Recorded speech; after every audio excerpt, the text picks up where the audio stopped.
All right, I've been doing a lot of thinking now. As you know, one of my favorite hobbies of all time is electronics, building radios. But my actual best hobby is walking. And you say, well, everybody can walk. All right, let me explain to you how I walk. A lot of times I go on Google and I look at some streets that I've never been on before, whether it was back in New Jersey or out here in Pennsylvania. And I go for a walk, and I'll divert from my normal walk and go up up to a neighborhood I'd never been through before, and I walk around.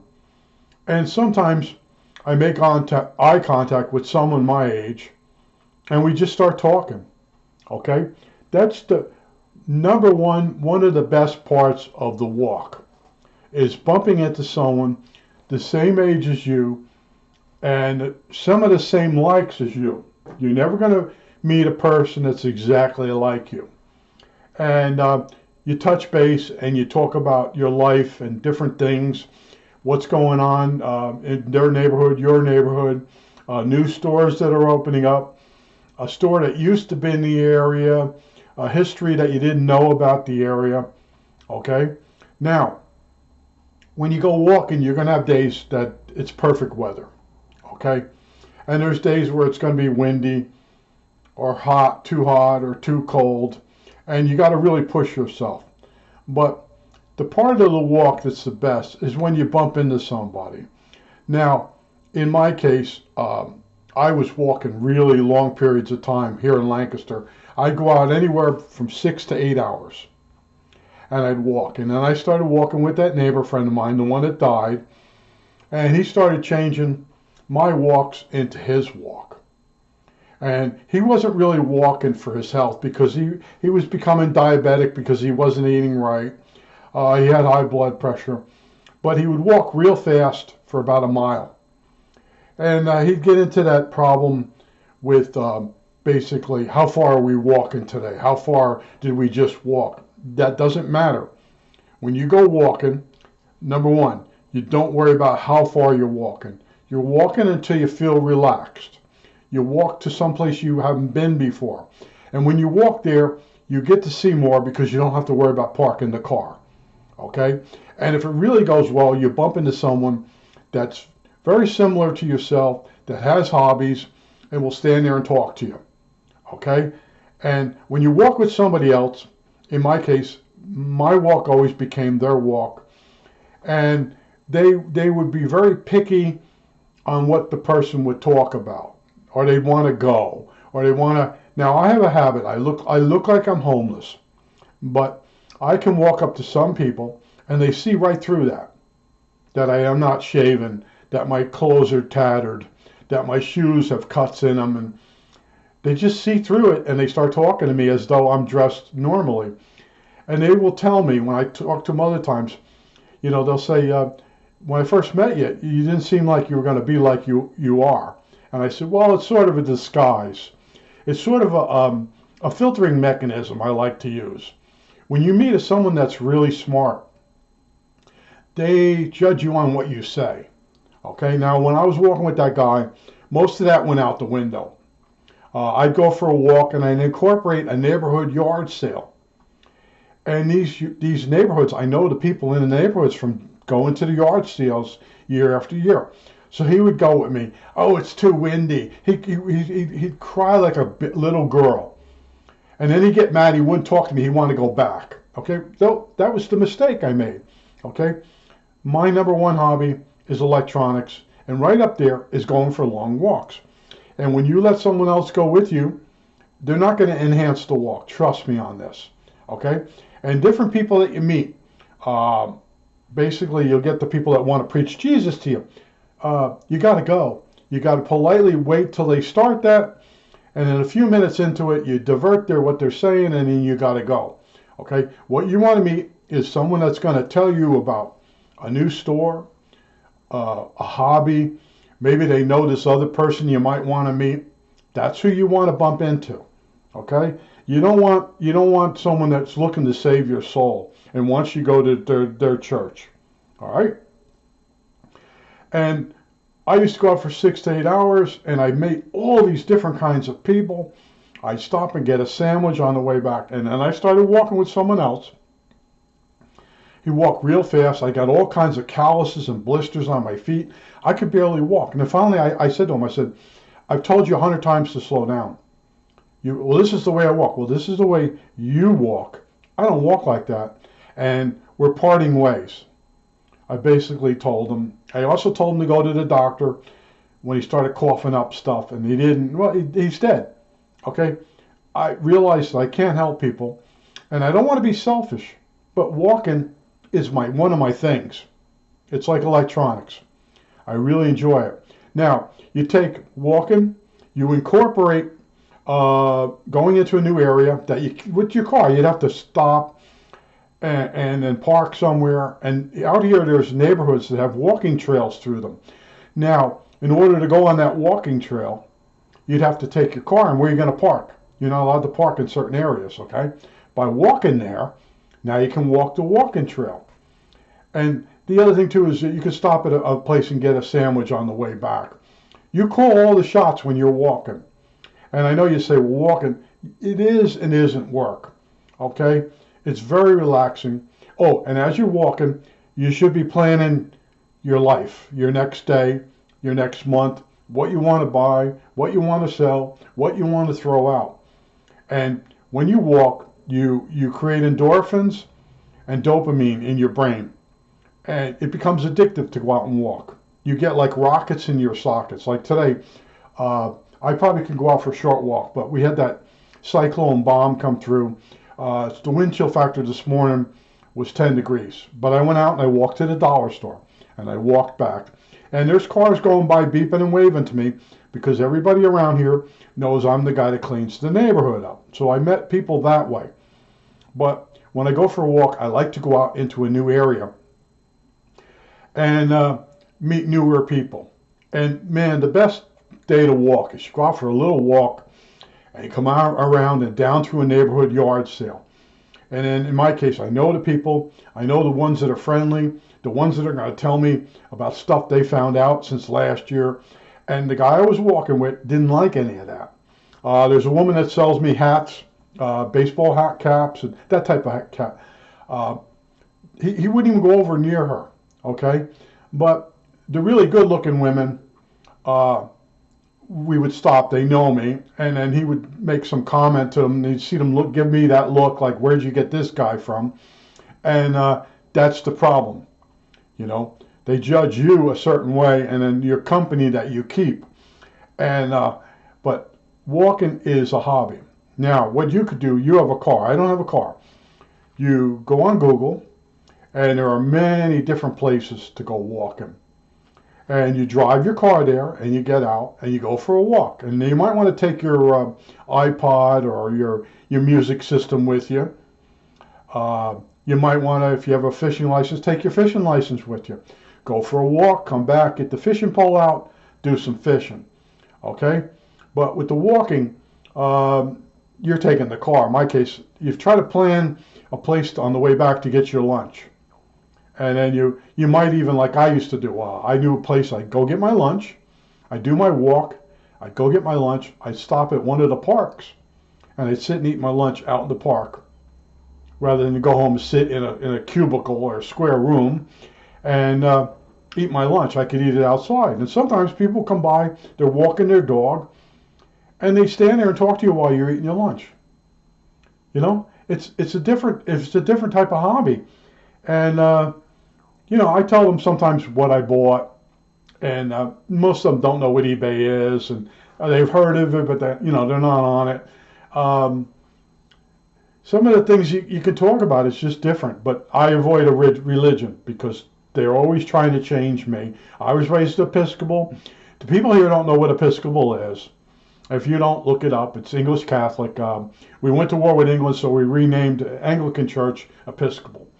So anyway, and we're the people in, it was a Quaker and an Episcopalian, I think it was Thomas Jefferson, Episcopalian. Actually, he was one of the first Episcopalians because he signed against England, and that made him an Episcopalian. Well, anyway, a freedom of religion. That's my group gave that to the world, okay? We're one of the few countries that have freedom of religion. Okay, Episcopalian and a Quaker made that happen.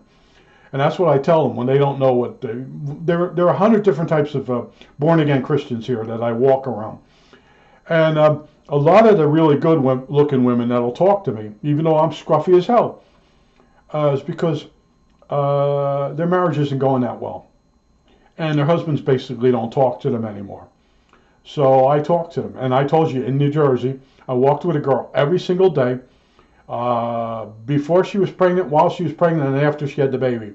And she was one of the nicest people I ever walked with. She was totally different than me.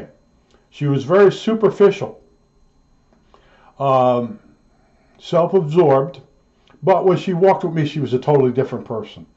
And she said, I brought out the best in her, and she brought out the best in me. It was nice walking with a woman that was a trophy wife, really good looking. It made other guys really upset in the park. And they go, why does she walk with you? She never walks with me. But that's how this basically got started. I started looking at places that I wanted to see that I couldn't find a parking space. And what better way to walk over there? You know, you take a break once in a while, sit down. Maybe there's vending machines out in front of, originally out in front of gas stations. And you go get yourself a soda, sit, drink the soda, continue to walk. And in some cases, I got to know a lot of different mom and pop stores that I go and get a Snapple, a lemonade Snapple, or what was my other favorite one? Probably a cherry Snapple. But in other words, and also the root beer. But in other words, I get to meet so many people. And when they're not in a good mood, you just have to go, see? And you pick and choose who you want to stand and talk to. And that's part of the hobby. And also, while you're walking, you think about stuff that aggravates you and you clear it out of your brain. And you start planning tomorrow, next week, next month. Okay? So, and then when people ask you, how far do you walk? You got to avoid those people. I'm telling you right now, very important. How far do you walk? How far around is this? What if I do start to say you have to leave? Okay? You don't want to be rude, but you know what? Those people will never come back to the park again. If you're in the park and these people come up and they're not coming back a second time. All right? I learned that. And then the people that want to walk with you, I tell them straight out now, I walk alone. Like the first guy that died, I go to tell the second guy that he's dead, and I said, how you doing? He goes, I said, did you walk today? He says, yeah, I walked. He says, do you want me to come out and walk with you soon? I said, no, I like to walk by myself. I told him straight out. And that night he died.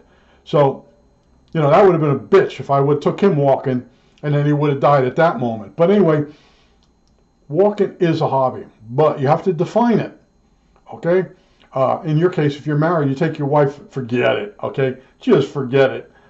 She's going to be working on you the whole time you're walking. I want a new car. I want a new couch. I want a new refrigerator. Now, how do I know this? Okay. When I used to walk in the park in Nutley, certain retired men would walk with me. And that's what they would bitch about. My wife wants a new, and then she'd show up. She wants a new refrigerator. She won't stop it. So now she shows up. And the three of us are walking, and we're walking slower because she can't walk as fast as the husband can walk. And she starts on the refrigerator, and I want to go. I'm like, why the hell did I ever get mad? So one of the things you learn, every person you meet, you learn something from them. And one of the things you learn is I should have kept walking, okay? But there are instances where you meet people, and a lot of people lie to you too. In here, further out, I meet people that rent the house, and they say they own it, but I know the guy that owns it, okay? And I don't call him on it. I just say, oh, okay, yeah, it's a nice area. I don't say, yeah, Fisher, what the hell was the name of the one guy? Jonah Fisher owns this house, you know, an Amish guy. I know who owns the house. So anything you're telling me is a lie because I know the guy that actually owns the house. And it's funny, and that's why I'm over there. I'm kind of going by the house to keep an eye on it. But it's amazing the people you meet. And every once in a while you meet somebody really unique. Now, one time I was walking and I met this guy. He turned out to be a butterfly expert. And the Flight of the Butterflies movie uses some uh, MRI cells that the guy did. He went out west. He wrote a bunch of hospitals and he asked them, could he use the MRI machine? He was going to take some crystallises of a butterfly and take a frame of it every few minutes. And then they could actually see the inside of the chrysalis developing. Well, he did this. And when he went out to go to the hospital, it was out west, they said, we'll give you the MRI time. And as he went out there, he pulled off to get a sandwich and somebody robbed everything in his car. So when he came out, he didn't have any crystallises, he didn't have his notes, he didn't have his laptop. So he quickly got a hold of, like in a library or something, talked to someone, and they let him use a computer, and he recontacted people that were butterfly experts, and they were able to get some crystallises for the monarch. And he was able to continue on his journey to the hospital, and he did the slides. And I met him at his house, and he was the most meek guy I ever met. He was a biologist, and he taught at the local college, but he wasn't a self-promoter like me. And I was telling him, yeah, I walk here, I bought this house. Meanwhile, he's just standing there. He was very polite to me. And then he mentioned his name, and I went home and I keyed it in. And it come up with what. And the next time I met him, he goes, yeah, I'm kind of very low-key person. I learned a lot from him. And then he had to sell the house. And then this other woman bought the house, and she's turned it into a bed and breakfast. And I know her. She's very aggressive with getting stuff done in the world, like I was about when I was her age. And then I changed, and I warned her about and I changed her life, midlife crisis. Okay, I don't know if women have it, but at some point you're going to feel like you're not moving forward, and you don't look at what you've accomplished. And then you go into a bit of a tizzy. And that's what happened to me. And I warned her, but since then she bought another house. But anyway, she's going good. I know her. And then through her, I met other people. And then I get into an area where I don't know anybody. And then I walk through that area several times in a day. And you get certain people come out and they question you. Like, I see you here every day. And some of them are people from the bank. At break time, if there's a bank nearby, where they go walk around the neighborhood, and you bump into them. And then there's some just people that live there, and they're just curious. And some of them understand walking, exercise, meeting people. And then some of them start this, I want to do what you're doing. Those are the people you have to avoid. I hate to be mean. They're never going to do it. I put up with my father saying he was going to walk across the United States for 50 frickin' years. He never did it. When he retired, I talked him into doing some walks every day. And he started complaining how hard it was. And that's because he was starting to get heart disease. Okay? But you got to remember, I put up with 50 years of him saying he was going to walk across the United States. Now, I used to do 100-mile bike rides. And I did almost all of South Jersey. And my father would say, what roads you're on? I have no idea. Okay? The people that don't do anything will question you, well, what road did you go on? What did you do? What did you see? They're never going to do that. They get endorphins by talking about stuff. Like the people that watch football games, when the guy catches the pass, they actually feel that. Okay? But you can't get them to walk across the street. Okay? And then a lot of them are, oh, that guy, he don't know what he's doing. Meanwhile, they never did any of that. Okay? I avoid those people. So, like I said, when you're out walking, a lot of times, in my case here, you bump into homeless people. And because of my scruffy nature, not shaven, and my torn clothes, they don't bother me for money. If I go out clean shaven and I walk along, people come up and ask me for money. Well, I fixed that problem, And I have a pair of shoes. They're all splitting apart. And when someone asks me for money now, I said, you have better shoes on than I have. And they look down and it shuts them right up. I really like this master plan. But like I said, today I'll probably go out and do a couple little laps because it's freaking cold out there. And tomorrow it's going to be 50-something degrees. Okay? Tomorrow it's going to be perfect walking weather. And I will be walking. But I want to tell you, if you're watching this video, I want you to think about walking. And yard sale and walk together. Now, you park your car somewhere and make sure it's locked. There's nothing in it that anybody can see, cell phone or anything like that. And then go off for a walk. And the best thing to do is take your cell phone with you and start from home and start walking. And maybe, like I said, plan something. Maybe you stop in the store and just price something. and then you walk on the way back. And that's how I started some of my walks in New Jersey, entitled A 3 Hour Walk. And I had friends that had hardware stores, two of them. And two stores? Yeah, two stores in there, another store further up. And then I would stop in and visit them, and on the way back, stop and get my lunch and sit. And it was always a nap time. And then sometimes a nighttime walk. I'd walk down to the local park where they had a rowing team. They had what do they call them? Shells? I think they're shells. Rowing team. They had shell in Lyndhurst. Most of the towns now in New Jersey on the Passaic River have shells, the rowing things. Well, anyway, I would stop at night and hang out with those guys. And they had a dock. You could walk out on this dock out into the river. And it was pretty interesting, hanging out with those guys now and then. And then there was another guy at night I'd bump into that I knew from high school, and we'd walk. He died on me. That's where this is going. A lot of I'm at 70 now, and a lot of the people that are alive are younger than me now. People my age or older are checking out left and right. But I want to tell you, as a hobby, consider walking. Okay, as a hobby, not as an exercise. And you want to walk around, you want to bump into people your age, and you got to know how to walk up and start a conversation, and you got to know how to gotta go if the person brings up religion, or they start an argument with you because they just came out of the house, and the wife got them all wound up, and I bump into that. I bumped into a guy one time that just got the news his grandson overdosed. And he came running out of the house like the house was on fire. And I ran up to him. I said, "Are you okay?" And then he started going off. And he started telling me about the grandson just overdosed. And I stood there and I stayed with him until he came down. Okay? Sometimes you're going to have to do that. If you get into it at the level I'm at. But one of the amazing things are the good-looking girls that they have a good-looking husband, but they don't talk to each other anymore.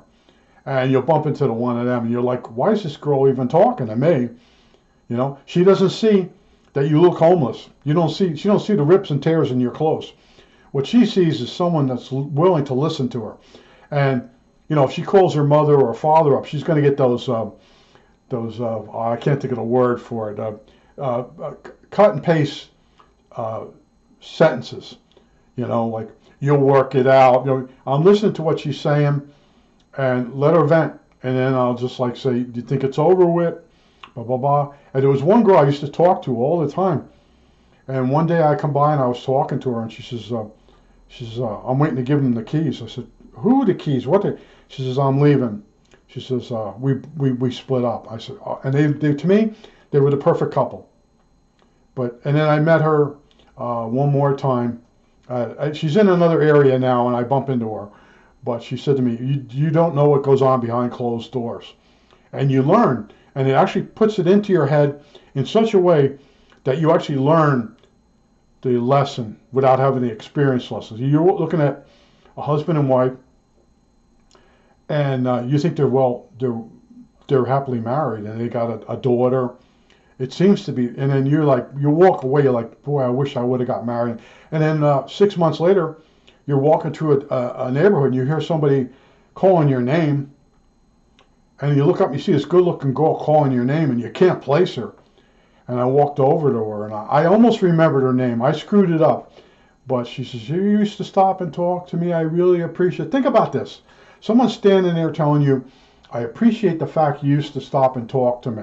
Because remember, she's in the house with a child, and she's raising the child. The husband comes home from work and doesn't talk to her. And they stick it out as long as they can, and then they finally get divorced. So here I am walking along, and I'm talking to the woman. I'm not hitting on her. I'm just talking about basic things in life, and because I do a lot of reading, so they can't hit a subject basically I don't know about. And if what I don't know, they actually tell me. Okay, so it all works. It all works out. But I want to tell you, walking, I don't do it for exercise. I do it to plan my day, to relieve stress. Other people, how far around is this? If I go up this way, how far is that? You're never going to see those people ever again. It's all bullshit. Okay? I think that's it. All right, that's it.